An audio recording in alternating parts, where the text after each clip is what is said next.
Nakakalungkot dito sa Jose Abad Santos. Nakaka-disappoint.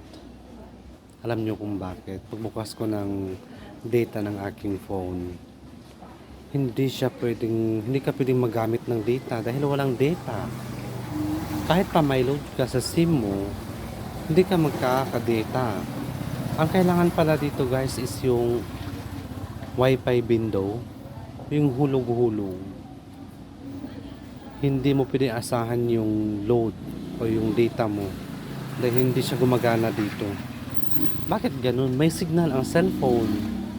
Nakakapag-text o nakakapagtawag ka pero data wala. Ano nangyari sa mga telecom natin dito? Anong tower ba meron dito? Bakit hindi siya makapag-provide ng data sa mga consumer? Nakakalungkot, di ba guys?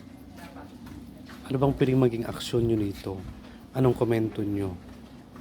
Comment down below. Thank you.